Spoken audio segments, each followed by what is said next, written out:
Okay, so what about these? What makes these special or different? The fact of the matter is they're still a fraction. Do you see that denominator? Do you see that denominator? They're still a fraction. And what we had spoken about in the last video is that if you see a fraction in an equation, you need to get all term denominators the same. So in number 1, this says y divided by 5 equals negative 6. So what we're going to do is we're going to put negative 6 over 1. And the reason why I want to do that is because I want to create a common denominator. Once I have my denominators the same, in this case, I have a 5 and I have a 1, which means all I need to do to make my denominators the same, remember the 1 strategy? You just have to multiply that 1 by the other denominator. I'm going to have the same denominator now. This denominator is 5. This is 1 times 5, which is 5. And all I have to do is rewrite my numerator, because the denominators in an equation, when they're the same, cancel out.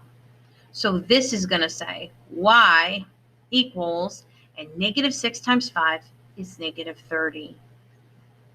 That's it. There's nothing else to do here. There's no multiplicative inverse. So this is your final answer. This is all you had to do. Let's take a look at number 2. Number 2, we've got a denominator here. This is a fraction. So I need to take and put this term over 1. Now, sometimes people get confused about whether x needs its own denominator or not. But when I see a fraction next to an x, that literally means that the 2 and the x are combined, whether they write it that way or not. So that x doesn't need its own denominator. This denominator is a 3 for all of it. And now that I have that 1 and the 3, check this out. I have a 1 and I need to turn it into a 3. So I'm going to multiply by 3 top and bottom. Remember, whenever you do the bottom, you got to do the top. That keeps the equivalent fraction.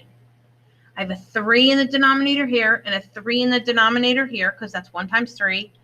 And so I'm going to rewrite this top equation to solve. What is that equation? Negative 2x equals 6 times 3 is 18. And then all I have to do is my multiplicative inverse. Don't get confused here. This is a negative 2 times x. So I've got to divide by negative 2 on each side of equals. I'm not adding it because this is a multiply. Between the negative 2 and the x is a multiply. So I'm going to divide by negative 2, and 18 divided by negative 2 is negative 9. And there's your answer. I'm going to go ahead and give you a couple to practice, and I'll see you at the next video going over the practice questions. Good luck.